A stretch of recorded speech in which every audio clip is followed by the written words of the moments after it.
کیا نتائج، کیا اثرات اس کے ہو سکتے ہیں عزاداری کے، سوگ کے، سید الشہداء کے، غم کے، جی جو ممکنہ طور پر ہم حاصل کر سکتے ہیں لیکن نہیں کرتے یا نہیں کر پاتے؟ جی جی بالکل. میں نے گزشتہ دنوں میں ایک بات کہی تھی کہ عزاداری یہ مظلوم کربلا کوئی رسم نہیں ہے، ایک روایتی رسم کہ ہر سال ہم خالی وہ رسم نبھاتے ہیں، بلکہ یہ کہا تھا کہ عزاداری جو ہے یہ عبادت ہے. عزاداری ہماری بقا کی ضامن ہے. عزاداری ایک مکتب ہے. عزاداری ایک فکر کا نام ہے، ایک تحریک کا نام ہے. عزاداری امام حسین علیہ السلام ایک انقلاب کا نام ہے. عزاداری امام حسین ایک درسگاہ ہے جہاں سے انسان اپنی ذمہ داری سیکھتا ہے کہ میری کیا ذمہ داری ہے، جہاں سے انسان علم سیکھتا ہے، جس کے ذریعے انسان دین سیکھتا ہے. یہ عزاداری میں نے کہا کہ رسم نہیں ہے. یقیناً جب رسم نہیں ہے اور عبادت ہے تو اس کے اثرات، اس کی برکات، اس کے نتائج جو ہیں وہ بہت زیادہ ہیں. اور یہ کوئی معمولی عبادت بھی نہیں ہے. کہنے کہ بعض عبادتوں میں بھی فرق ہے.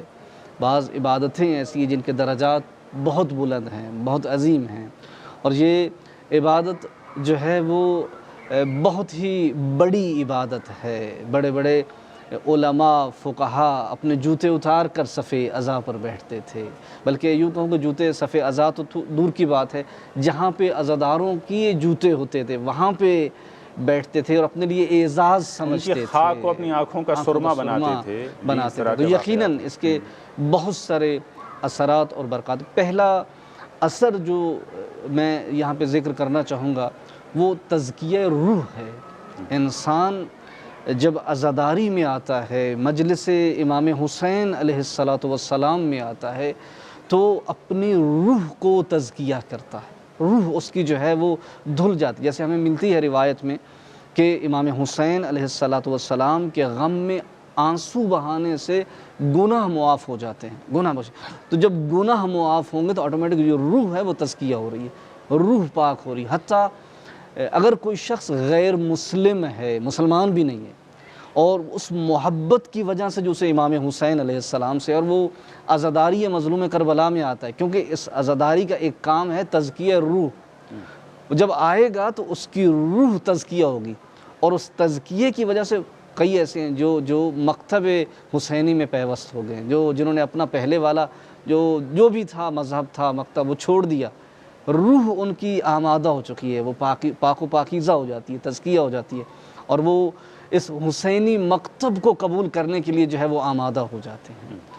یہ ایک اثر جو ہے یقیناً یہ بہت بڑا اثر ہے. یعنی انسان کی اگر روح پاک و پاکیزہ ہو جائے تو پھر اس کے بعد اس کے جسم پہ اس کے اثرات جو ہیں وہ نمودار ہونا شروع ہو جاتے ہیں. ایک اور یہاں پہ جو ہم کہہ سکتے ہیں کہ اس کا اثر ہے، اس کا نتیجہ ہے، یا اس کی برکت ہے کہہ سکتے ہیں، وہ دیکھیں کربلا میں ہمیں صبر کرنا سکھایا ہے. عزاداری جب ہم کرتے ہیں مظلوم کربلا کی یاد میں جب مناتے ہیں اور وہ پورے واقعات سنتے ہیں مجالس کے اندر، تو پھر ہمیں اپنی مشکلات جو زندگی میں جن سے ہم ہر روز نبرد آزما ہیں وہ بہت کم لگتی ہیں، ہمیں ہلکی ہو جاتی ہیں. بالکل اس کی مثال تو ہم نے دیکھی، جیسے مسلسل ہم نے دیکھا. یہ جو موقع ملا یہ بھی ہمارے لیے غنیمت تھا، اور اپنی زندگی کے لیے میں سمجھتا ہوں یہ ایک سرمایہ تھا. جی بالکل. کہ گزشتہ مہینوں کے دوران ہم یہاں پر تھے اور ہم نے قریب سے دیکھا جو صورتحال یہاں پر تھی. دشمن نے اپنی جگہ پر یہ تصور کیا تھا کہ جو سب سے بڑی اتھارٹی ہے، سب سے اہم جو شخصیت ہے اس ملک کی، شہید رہبر رضوان اللہ، اس کو اگر راستے سے ہٹا دیا جائے تو یہ پورا ملک، پورا نظام، اس کا ڈھانچہ بیٹھ جائے گا، ڈھہ جائے گی اس کی پوری عمارت. بالکل. لیکن یہاں پر دیکھا کہ نہیں، یہ تو اس میں تو زندگی کی ایک نئی روح پڑ گئی، ایک نیا خون دوڑ گیا اس کی رگوں میں. بالکل. یعنی وہاں میں موجود تھا اس وقت تہران میں، تو قریب سے جو میں نے کیفیت وہاں پر دیکھی، جو لبوں پر اس وقت نام آیا سب سے زیادہ اور جس پر گریہ کیا گیا وہ یا حسین. اللہ اکبر. یہ پورے ایران کی کیفیت تھی، بلکہ پورے ایران نہیں بلکہ میں سمجھتا ہوں کہ پوری دنیا میں یہی کیفیت تھی کہ جب یہ خبر آگ کی طرح پھیلی تو ٹھیک ہے جھٹکا لگا، لیکن اس نے اور زیادہ سمیٹا، بکھیرنے کے بجائے امت کو متحد کر، اس کو متحد کیا، سمیٹا، اس کو استحکام بخشا۔ اور عزاداری کی ایک برکت یا ایک اثر یہی ہے، اتحاد، یکجہتی۔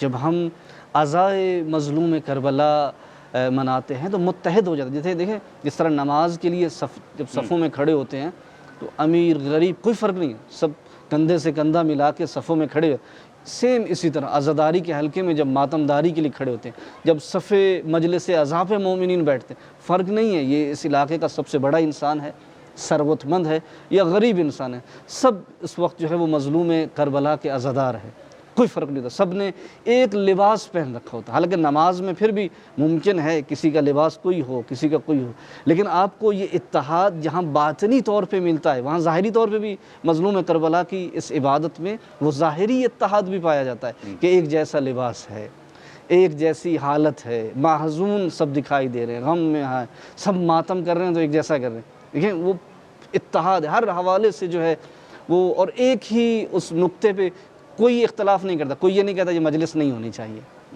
کسی کو مجلس سے اختلاف نہیں ہوتا، کسی کو ماتم سے اختلاف نہیں ہوتا۔ یعنی امام حسین علیہ السلام کی خود شخصیت ایسی شخصیت کہ جس پہ سب متفق ہو جاتے ہیں۔ اور وہاں بات صبر کی پہلے کر رہے تھے نا کہ آپ نے بہت ہی وہ اچھی بات کہی کہ یعنی جو مکتب امام حسین علیہ السلام کا پروردہ تھا اور پرورش یافتہ خود سید رہبر شہید یہ خود امام حسین علیہ السلام کی نسل سے تھے، سید زادہ تھا، اور اس خون کی برکت پھر آج لوگوں نے دیکھی، وہ اتحاد ہوا ہے۔ اور پھر ہم نے وہ صبر کرنا، جیسے میں نے کہا وہ مجھے وہ حضرت زینب سلام اللہ علیہ ثانیہ زہرا کا وہ خوبصورت جملہ کہ اتنی مشکلات سہنے کے باوجود، سب کچھ دیکھنے کے باوجود، ما رأیت الا جمیلا، کہ ہم نے حسن دیکھا ہے، جمیل ہی جمیل دیکھا ہے۔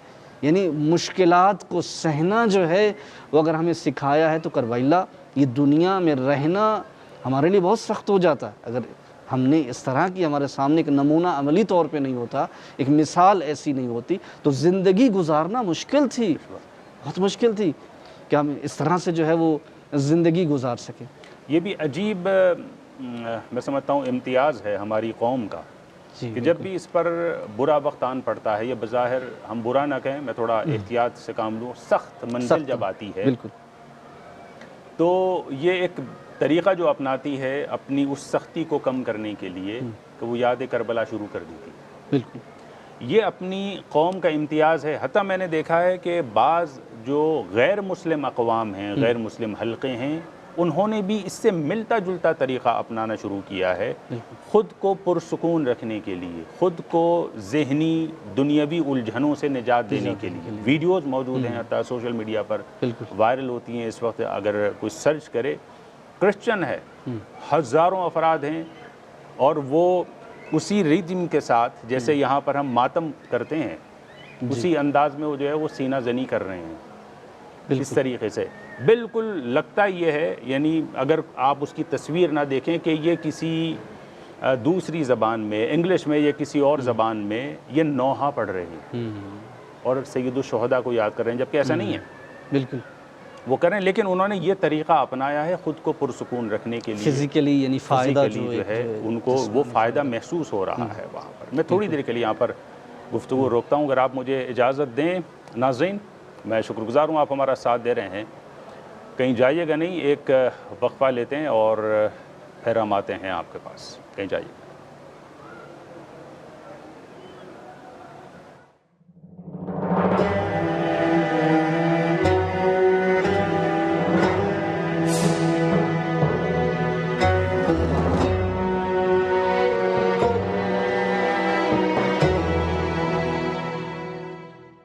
بارگاہ رضوی میں ہم اس وقت بیٹھے ہوئے ہیں اور یتیمی کا احساس ہمارے اندر ہے۔ محرم میں ویسے تو قوم کی جو ہر فرد ہے وہ اس کے اندر یتیمی کا احساس ہوتا بھی ہے، خود اپنی جگہ پر بھی، اور وہ یتیمان کربلا کو بھی خوب یاد کرتا ہے، لیکن اس احساس میں اس بار جو ہے اور زیادہ اضافہ ہوا ہے۔ یتیمی کا باقاعدہ احساس ہے، امت کا جو قائد اور رہبر تھا اس کی شہادت ہوئی ہے، اور جب انتقام کی بات کی جاتی ہے، منتقم حسین کو یاد کیا جاتا ہے، تو کہیں نہ کہیں اس سے جوڑ کر اس انتقام کو بھی دیکھا جاتا ہے۔ میں یہاں پر دیکھ رہا ہوں شہر میں جو میں نے چکر لگایا، خود حرم کی فضاؤں میں اگر آپ دیکھیں، یہاں جو تغرے لگے ہوئے ہیں، یہاں جو بینرز لگے ہوئے ہیں، وہاں پر بھی آپ دیکھ رہے ہیں کہ رزمی انداز ہے، یعنی سوگ کے ساتھ ساتھ اس میں رزمیہ آپ کیفیت محسوس کریں گے، رزمی کیفیت، حماسی کیفیت، پرجوش انداز میں اعلان کر رہے ہیں کہ ہم رہبر کے بعد ٹوٹے نہیں ہیں،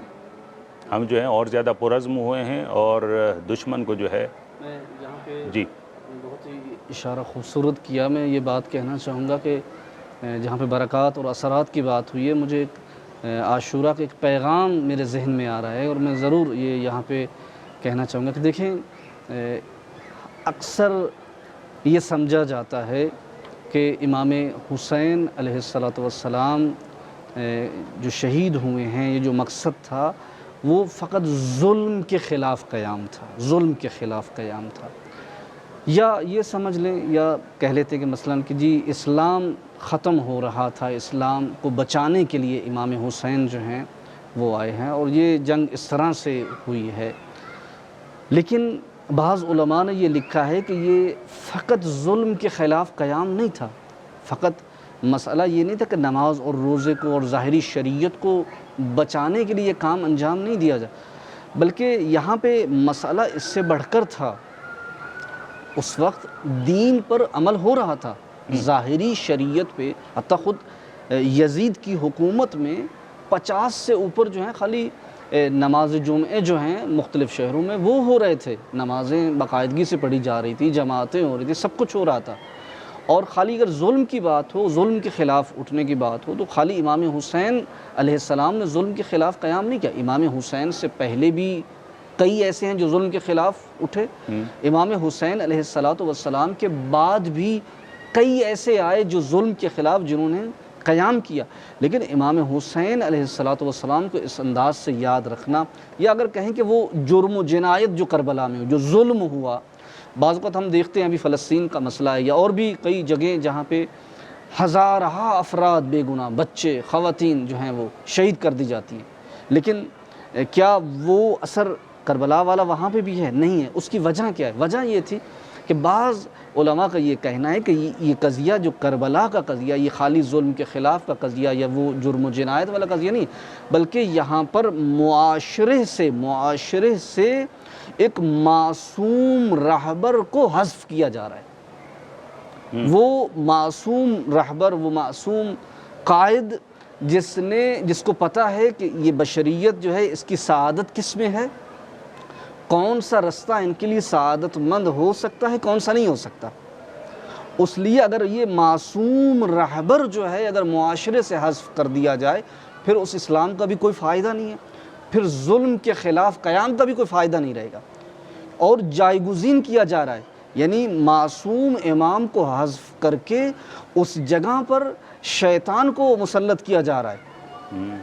جائے گاہ جو ایک ہادی اور رہنما کی تھی معاشرے کے اندر، وہ جائے گاہ ختم کی جا رہی ہے اس کی جگہ، اور آج بھی وہی آپ نے شہید رہبر کی بات کی، جو نائب امام ہیں، جو نمائندے امام ہیں اس ٹائم پر تھے، شہید ہو گئے، تو وہ جائے گاہ جو تھی وہ اس جائے گاہ پر تھا جو معاشرے کی ہدایت کر رہا تھا۔ تو دشمن جو ہے، جو آج کا یزید کہہ لیں، جو آج کا ابن سعد کہہ لیں، جو بھی اس کو نام دینا چاہیں کہہ لیں، شیطان کہہ لیں، جو بھی کہہ لیں، وہ اس رہبر کو، اس قائد کو معاشرے سے حذف کر رہا تھا کہ جس کو پتہ تھا کہ معاشرے کی سعادت کس میں ہے، معاشرے کس رستے پہ جائے گا، تو یہ سعادت مند جرم کا دائرہ صرف اس شخص تک محدود نہیں تھا، بلکہ پوری امت، بلکہ پوری انسانیت تک پھیلا ہوا تھا، کہ ایک منفور فرد ہے، ایک منفور عنصر ہے، ایک ظالم ہے، ایک جابر ہے، جو ایک ولی خدا سے بالکل پوری امت کو محروم کر رہا ہے۔ یہ سب سے بڑا، یعنی کربلا میں بھی یہی سب سے بڑا جو کام وہاں پہ، اور جو اب تک جس کو وجہ سے وہ یاد رکھا جا رہا تھا، غیر مسلم بھی،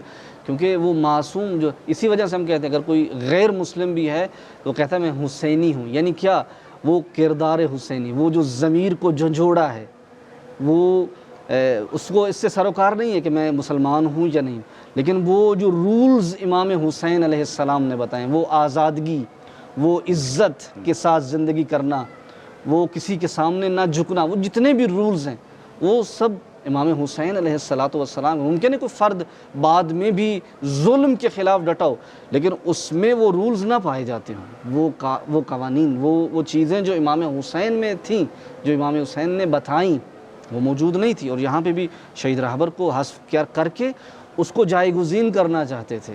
یعنی شیطان کو ایک قائد کی جگہ سے، ایک قائد وہ جو نائب امام ہیں اس کی جگہ پہ لانا چاہتے تھے، اور ناکام ہوئے، شکست ہوئی. یقیناً خداوند متعال نے وہاں پہ بھی نصرت کی اور وہ برعکس ہوا کام، اور یہاں پہ بھی جو ہے وہ اتحاد اور یکجہتی جو ہے وہ مسلمانوں میں، اور نہ فقط تشیع میں، مسلمانوں میں جو ہے وہ ایک اتحاد قائم. بانی انقلاب اسلامی امام خمینی رحمۃ اللہ علیہ کا میں آج ایک جملہ دیکھ رہا تھا، تو وہ فرماتے ہیں کہ کوئی بھی تحریک، یعنی اشارہ زیادہ تر اس قسم کی تحریک کی طرف تھا، جیسے یہاں پر نظام اسلامی کے لیے ایک تحریک شروع ہوئی تھی اسلامی انقلاب کی شکل میں جو پھر سامنے آئی.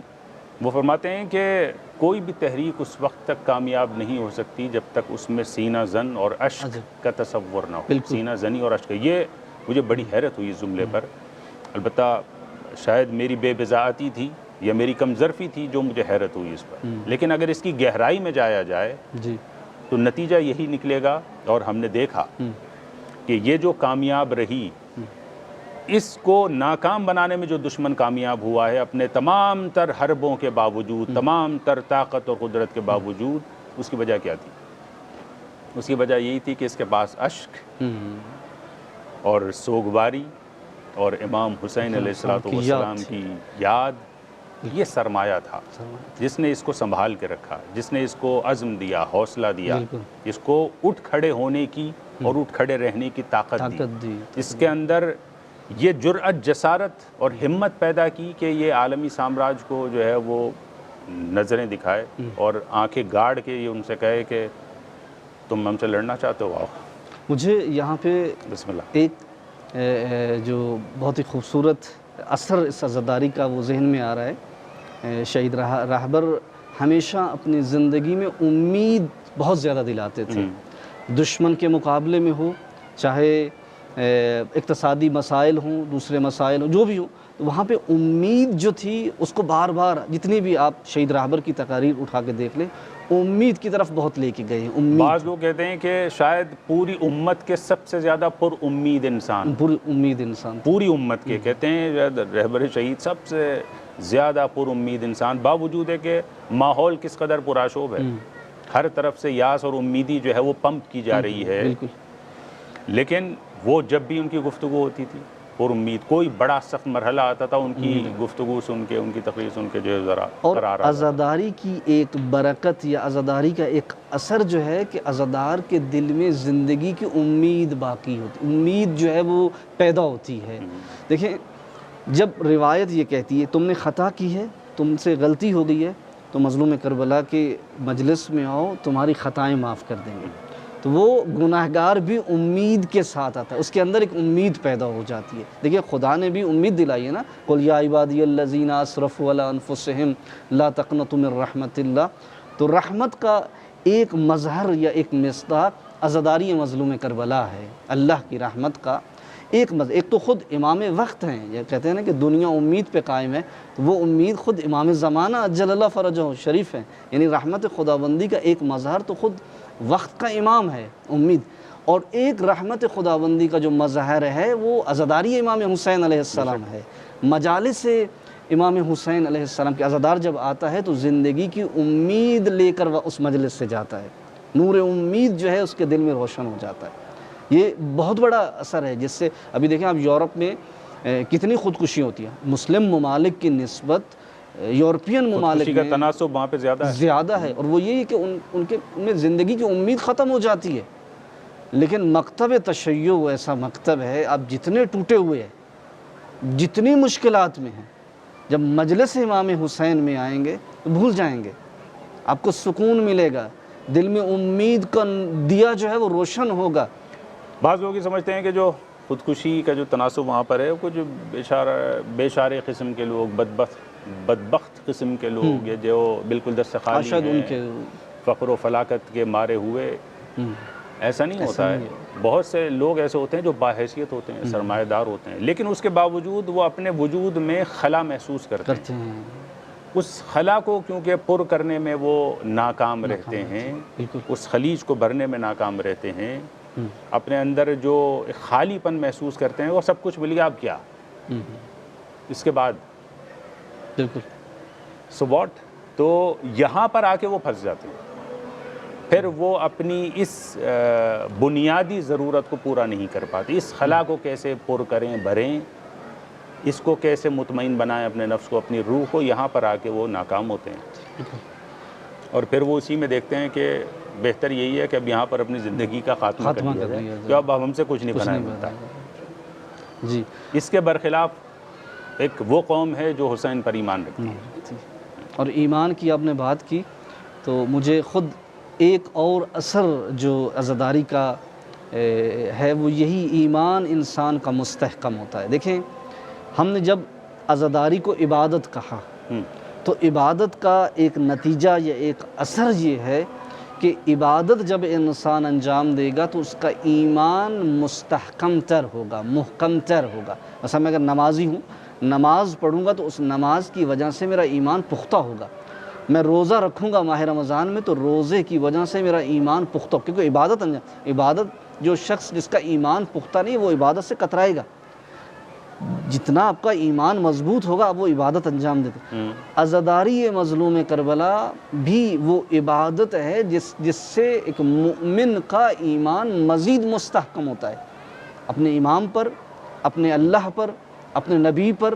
اور وہ جو واقعی حسینی ہے، جو حقیقی حسینی ہے، پھر وہ مکتب حسینی پہ اس ایمان کی وجہ سے عمل کرنا شروع کر دیتا ہے. اگر پہلے نہیں کر رہا تو مجلس سے، کیونکہ یہ مجالس میں نے پہلے بھی کہا ہے کہ علم دیتی ہیں، علم دیتی ہیں. جب کوئی آتا ہے صف اعضاء پہ بیٹھتا ہے، ممبر سے خطیب جب گفتگو کر رہا ہے تو وہ امام حسین علیہ السلام کی تعلیمات کو بیان کر رہا ہے، معارف امام حسین علیہ السلام کو بیان کر رہا ہے. تو کوئی نہ کوئی اس سمندر نور کی کوئی نہ کوئی ایک روایت، کوئی نہ کوئی جو ہے وہ ایک حکمت جو ہے وہ عزادار اپنے ذہن میں نقش کر کے جو ہے وہ اس مجلس اعزاء سے واپس لاتا ہے. تو کتنے نتائج ہوئے، کتنے اثرات ہوئے اس کے؟ ابھی تک ایمان، امید. جی امید. اس کے علاوہ آپ نے جو گفتگو شروع کی تھی، جی آپ نے کئی اس کے اثرات بتائے. میں سمجھتا ہوں کہ یہ پیرامیٹرز ہیں سارے. جی ایک طرح سے یہ ایک ہمارا معیار ہے پرکھنے کے لیے. اگر ہماری عزاداری خدا نخواستہ جو کہ بالعموم نہیں ہوتی، اس سے دور ہے، یہ عناصر یا یہ چیزیں، یہ کیفیات یا یہ آؤٹ پٹ اگر ہمیں نہیں دے رہی ہیں تو پھر مجھے لگتا ہے کہ نظر ثانی کی ضرورت ہے. کہیں نہ کہیں کچھ خامی ہے، کہیں نہ کہیں کچھ گڑبڑ ہے. بالکل. یا تو جو منتظمین ہیں وہ اپنے فرض کو نہیں نبھا رہے ہیں. جن افراد کی، جن علماء کی، جن علماء ربانی کی مدد ان کو لینی چاہیے ان کی مدد نہیں لے رہے ہیں. ہر کس و ناکس کو وہ ممبر پر آنے کی اجازت دے رہے ہیں.